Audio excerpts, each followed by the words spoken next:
Jungle.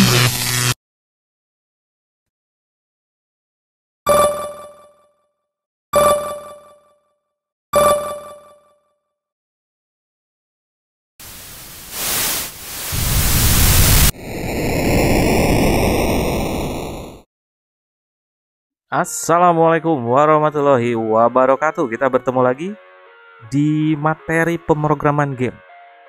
Di pertemuan sekarang kita akan membahas bagaimana perancangan dari game world dan leveling pada game. Oleh karena itu, mari kita mulai dengan membaca Bismillahirrahmanirrahim.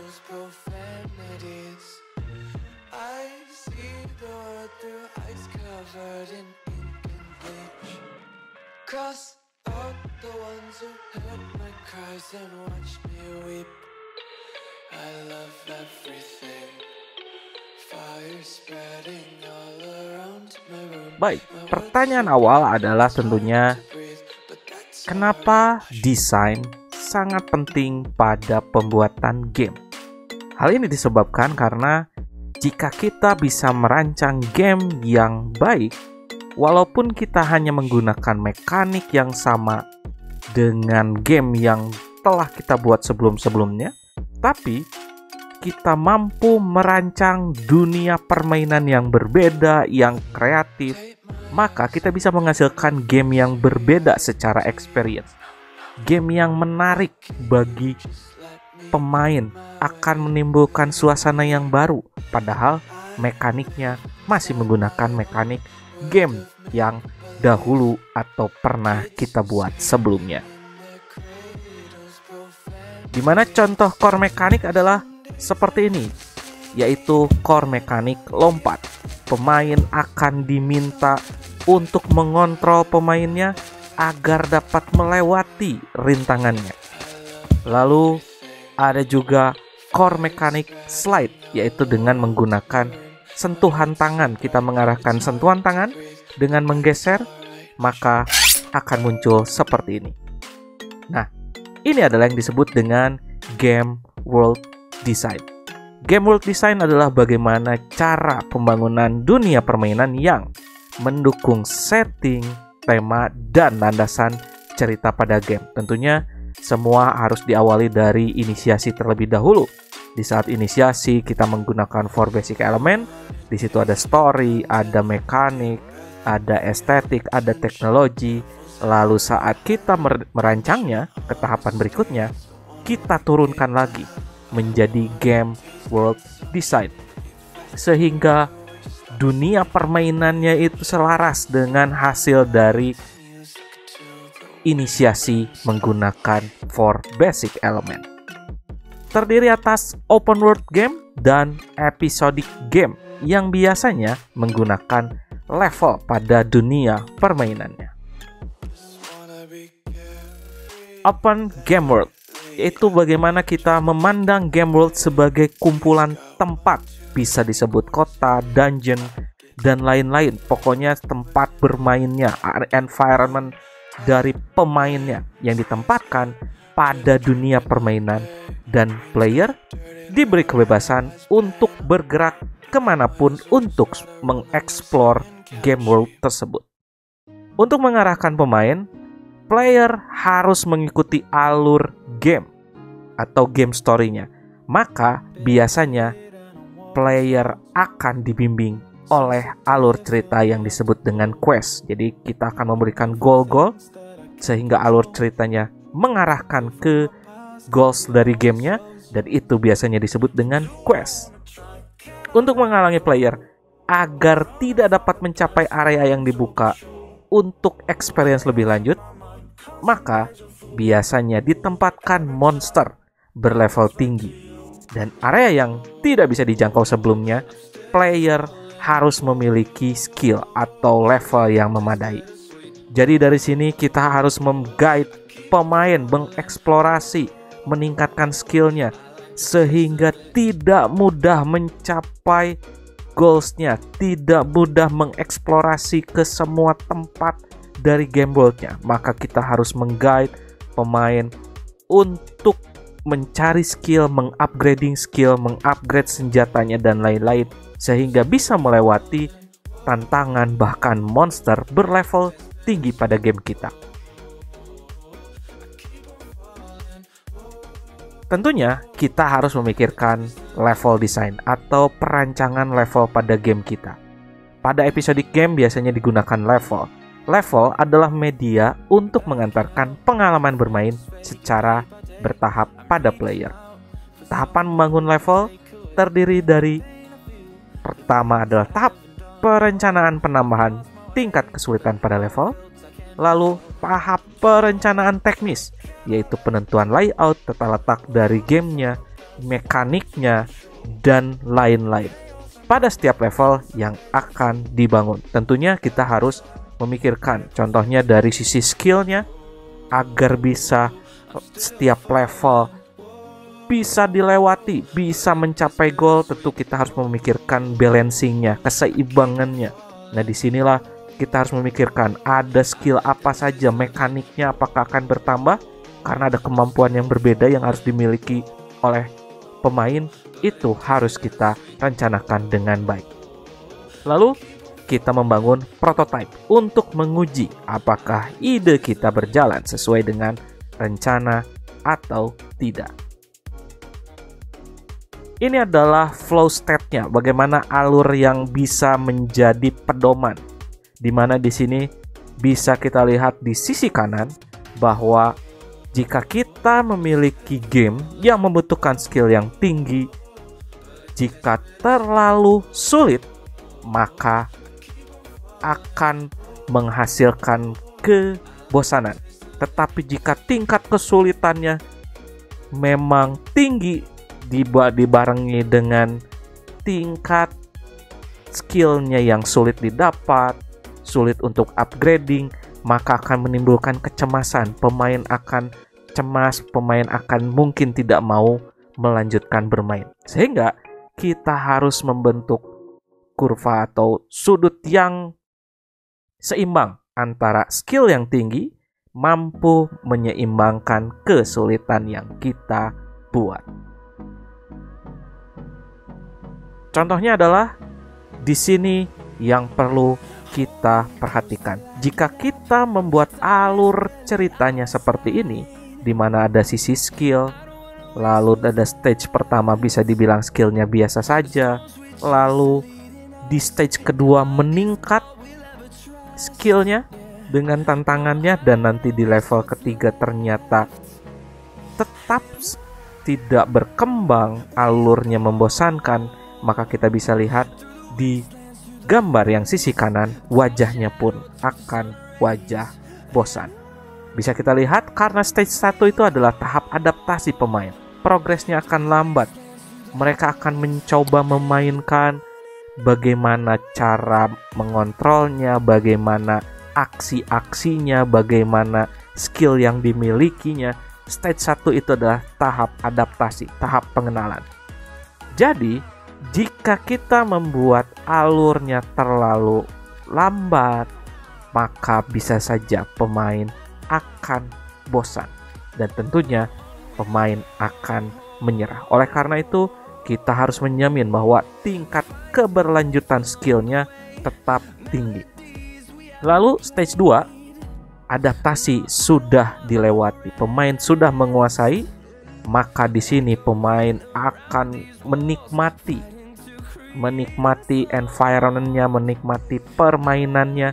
Karena sudah terbiasa, maka merasa tertantang, bahkan butuh tantangan baru, sehingga kita harus memanage-nya. Dan di sisi ini pemain akan lebih menikmati, karena sedang menikmati maka lebih fokus pada game kita. Tetapi kita perlu hati-hati.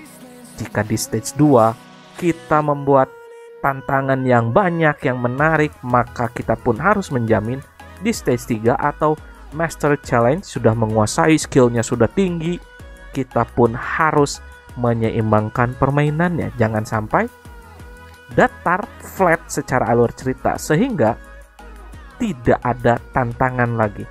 Hanya membunuh musuh atau rajanya dengan mudah, maka akan membuat pemain akan mudah bosan dan mungkin berhenti bermain. tanpa ada pengalaman yang menarik. Oleh karena itu, kita harus memperhatikan bagaimana tingkat kesulitannya. Yang pertama, kita harus kelola stage 2 dengan mengenalkan fitur-fitur yang baru.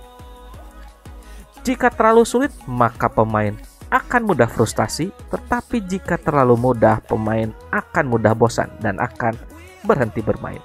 Lalu bagaimana caranya? Bagaimana kita mensiasatinya? Yaitu dengan mengenalkan banyak-banyak variasi baru, tentunya dengan petunjuk. Walaupun kita tidak membungkusnya seperti layaknya sebuah guidance sebagai pemain baru, tapi dengan petunjuk baru dari skill-skill yang baru. Contohnya kita memunculkan bahwa skill baru, kita bisa menembakkan senjata baru yang menarik, yang bisa membunuh dengan kekuatan besar, lalu memberitahu cara menggunakannya dan mendapatkannya, tentunya akan lebih menarik. Secara kurva akan seperti ini, di mana dari difficulty dan practice time, lama bermainnya, waktu bermainnya, maka stage 1 masih landai. Lalu di stage 2 diawali dengan tingkat yang rendah, lalu medium menaik, dan terakhir kita bisa menaik. Dengan seperti ini akan menjadi tolak ukur. Tapi kita juga tetap harus memikirkan sudut pandang yang lain. Karena apa? Pada prakteknya kita harus membuat layaknya sebuah roller coaster. Jadi tingkat kesulitannya dibuat naik turun. Karena jika terlalu lama menemukan kesulitan, maka juga akan menemukan kecemasan. Sehingga kita harus menemukan tantangan yang sulit, tetapi setelah mendapatkan goals-nya, mendapatkan skill-nya, kita turunkan dulu sehingga bisa menikmati skill yang didapat. Lalu berikutnya kita harus upgrading skill pemainnya, maka kita beri tantangan lagi, lalu kita turunkan lagi, layaknya roller coaster seperti ini. Lalu ada tutorial level. Level awal tentunya akan mengenalkan mekanik pada player karena masih di tahap adaptasi. Button-buttonnya apa saja yang bisa digunakan. Contohnya jika kita bermain Pro Evolution Soccer, bagaimana cara menendang, bagaimana mengumpan bawah, mengumpan lambung, umpan direct pass, lalu berlari, lalu bagaimana cara membuat trik bola agar bisa melewati musuh. Itu tentunya ada di tutorial level awal. Tidak harus selalu diinformasikan bahwa ini adalah level tutorial, tapi intinya adalah bagaimana kita mengenalkan fitur-fitur atau mekanik yang ada di dalam game kita.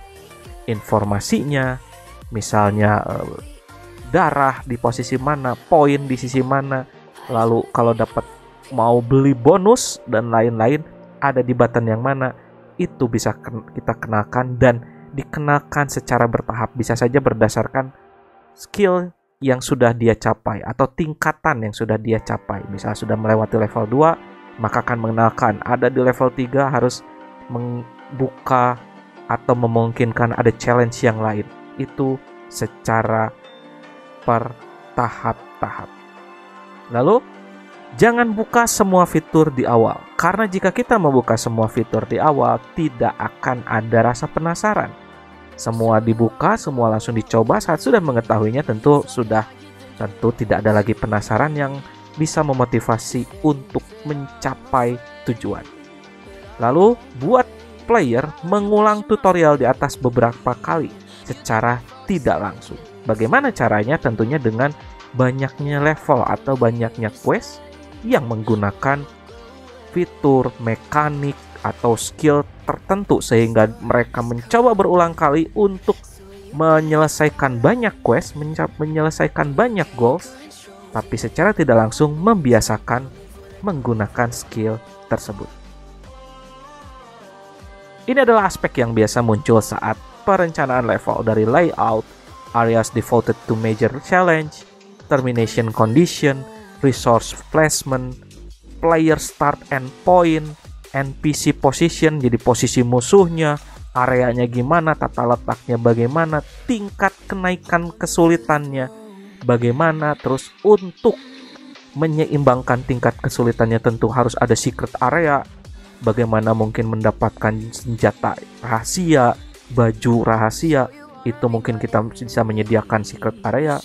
Lalu ada special event issues, biasanya contohnya jika kemarin hari kemerdekaan Indonesia, maka kita menyediakan event khusus atau event olimpiade, maka akan mendapatkan jersey khusus, kemampuan khusus, atau pemain khusus. Itu bisa kita buat di perencanaan level. Apakah hanya seperti ini? Tidak, bisa saja kita menambahkan hal-hal yang lain. Bisa saja misal menambahkan stage baru dengan membeli, purchase dan lain-lain, bisa kita rencanakan dari awal. Lalu kita juga harus memikirkan apa yang dimiliki oleh pemain atau bisa digunakan oleh pemain. Yang pertama tentunya kemampuan. Dari kemampuan menyerang, apakah dia bisa melompat, bisa terbang, bisa berenang. Lalu persenjataan, perlengkapan, apakah ada senjata, ada armornya, ada vehicle-nya. Lalu tentunya ada karakter, apakah karakternya merupakan engineer, atau apakah dia penyihir, apakah dia tim medik, sehingga peranannya akan berbeda di cerita. Dan tentunya harus ada bangunan, apakah itu garage atau garasi, ada barak atau armory atau istana atau lain-lain. Itu tentu harus kita pikirkan secara matang karena akan mendukung atau bisa dibilang sangat berperan penting terhadap story yang kita buat. Lalu kita juga tentu harus menyiapkan apa yang harus dilewati, apa yang harus dihadapi oleh pemain. Yang pertama tentunya adalah musuh dengan skill-skill yang semakin tinggi, bermacam-macam, tentu harus kita pikirkan. Lalu obstacle-nya, rintangannya, apakah ada jebakan, apakah kita harus mencari clue, memecahkan masalah dengan mencari petunjuk, itu harus kita rancang dari awal. Dan tentunya ada environment, apakah battlefield, track, atau cuaca, itu pun bisa kita tambahkan agar mendukung alur cerita yang kita buat. Lalu dari pembuatan flow level tersebut ada beberapa jenis level flow model. Yang pertama adalah linear, di mana dengan level flow model ini permainan hanya menyuguhkan satu kemungkinan akhir cerita. Jadi dari awal ke akhir itu bisa dibilang ceritanya alurnya ya seperti itu saja. Contohnya game-game klasik seperti Super Mario Bros, di mana start jika kita sudah melewati beberapa musuh terus berlari sesuai dengan waktunya, tidak lebih dari waktu yang disediakan, maka kita bisa menyelesaikan dari level tersebut.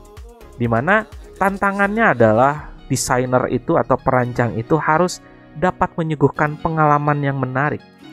Biasanya kita akan menyuguhkan dari kualitas grafisnya atau skill-skillnya, dimana ini pun tantangannya tidak mudah. Secara alur level mungkin mudah, tapi secara menyuguhkan pengalamannya, bagaimana kita memberikan core experience-nya, unique value-nya, tentu harus dipikirkan secara matang. Dan ini adalah gambarannya linear layout, di mana pemain bisa melewati satu pintu ke level berikutnya, dan itu dilakukan secara linear atau berurutan. Berikutnya ada bottlenecking, di mana ini bisa dibilang bersifat paralel. Jika tadi bersifat linear, sekarang bersifat paralel, di mana akan menyuguhkan bermacam-macam poin atau alur cerita yang mungkin berbeda. Kita memperbolehkan memilih, tetapi endingnya yang sama. Contohnya adalah jika kita membuat game yang misinya adalah menyelamatkan sebuah negara atau menyelamatkan seorang raja mungkin, dimana di sana kita bisa memilih apakah kita mau berperan sebagai penyihir, apakah kita akan berperan sebagai ahli pedang pendekarnya atau ahli pemanah. Maka tentunya akan memiliki plot cerita yang berbeda-beda. Karena dari saat membentuk karakternya, bagaimana melawan musuh-musuhnya, mungkin akan mendapatkan pengalaman berbeda dari masing-masing karakter tersebut. Pada beberapa poin akan memunculkan alur cerita yang berbeda. Tentunya perancang harus dapat mengelola kejutan, jadi efek surprise-nya dari setiap cabang ceritanya harus dibuat semenarik mungkin, jangan dibuat flat sehingga mungkin pemain walaupun sudah menyelesaikan dan menamatkan game masih ada rasa penasaran jika saya memilih karakter yang lain akan mendapatkan pengalaman yang seperti apa. Itu perlu kita buat. Dan ini adalah layoutnya. Bisa kita lihat parallel layout, a more modern variant of linear layout, not require the player pass through every path. Jadi tidak memungkinkan semua pemain dapat melewati semua alur, dan hanya dapat memilih salah satu percabangan lalu nanti dari satu titik akan memilih percabangan yang lain, dan tentunya dengan tujuan yang sama walaupun kita memilih cabang-cabang yang berbeda, tapi akan menawarkan pengalaman yang berbeda tentunya jika kita memilih cabang-cabang yang berbeda. Lalu ada level flow branching, di mana di sini memiliki banyak pilihan akhir cerita. Pemain memiliki kebebasan mengontrol cerita, perancang memiliki beban dalam menyediakan alur cerita. Bisa dibilang seperti percabangan ya, branching, bagaimana bercabang, bagaimana layaknya tree. Contohnya mungkin jika kita memain game manager, football manager. Setiap orang akan memiliki kebebasan mengontrol, memilih klub mana, menggunakan formasi seperti apa, dalam transfer window-nya memilih siapa pemainnya, dan tentunya itu akan mempengaruhi, apalagi dalam kesehariannya harus memikirkan jadwal latihan, pola latihannya yang bisa meningkatkan skill pemain, maka itu juga akan mempengaruhi akhir cerita. Apakah kita akan memenangi liga atau kita malah terdegradasi dan lain-lain. Itu akan menggunakan level flow model branching. Lalu ada level flow model open. Contohnya adalah GTA atau game bully, di mana di sini pemain disuguhkan berbagai macam tugas yang bisa dibilang sebenarnya tidak saling terikat secara langsung, tapi tentunya dengan masing-masing objektif itu akan memberikan kita skill yang dibutuhkan. Walaupun tidak saling mengikat, kita bisa melakukan untuk menyelamatkan orang dulu, atau kita harus melawan musuh terlebih dahulu. Itu diberikan kebebasan untuk bereksplorasi, di mana di sini perancang diminta untuk menyediakan sistem bermainnya dan mempersilahkan pemain untuk berinteraksi sesuai dengan keinginan. Apakah akan menyelesaikan objektif C terlebih dahulu atau akan berurutan A, B, C, D, dan E, itu diserahkan kepada pemain. Dan ini adalah layoutnya yang disebut dengan network layout. Space connect to other space in variety of way. Jadi semua bisa dibilang bisa berkaitan walaupun secara tidak langsung, dan mereka diberikan kebebasan untuk menggunakan path yang mana. Apakah mau yang A dulu, lalu ke D, baru ke C, atau ke B, atau yang B dulu baru ke D, ke C, baru ke A, itu dibebaskan ke pemain. Dan yang terakhir adalah hub and spoke, di mana hub adalah level atau bagian dari level, dan level lainnya yang bercabang. Jadi ini dimaksudkan adalah pengelompokan level, memberikan pemain untuk mendapatkan rasa dapat mengontrol permainan, tapi tidak dapat mengontrol kejutan dari levelnya. Dan di sini pemain dimungkinkan untuk membuka beberapa level secara bersamaan dengan asumsi agar bisa melihat ada challenge apa saja dari masing-masing level. Tetapi dia tidak bisa langsung menyelesaikannya. Tentunya untuk menyelesaikan misal di level C, dia harus menyelesaikan dulu misi di level A dan B dulu misal. Tapi dia sudah bisa melihat di level C itu ada challenge apa, membutuhkan skill apa, itu bisa dilakukan dengan jenis level flow model hub and spoke. Contohnya adalah game Mario 64. Dimana ini adalah layoutnya. Player begin in a central hub that ordinarily does not prevent significant challenge or danger. Give the player choose about where he goes. Jadi kita diberikan kebebasan mau memilih yang mana terlebih dahulu, tapi tentunya tidak bisa langsung menyelesaikan dari level tersebut. Dia harus bereksplor lagi ke level-level yang lainnya. Itu adalah penjelasannya dari materi saat ini. Atas atensinya saya ucapkan terima kasih. Wabillahi taufiq wal hidayah. Wassalamualaikum warahmatullahi wabarakatuh.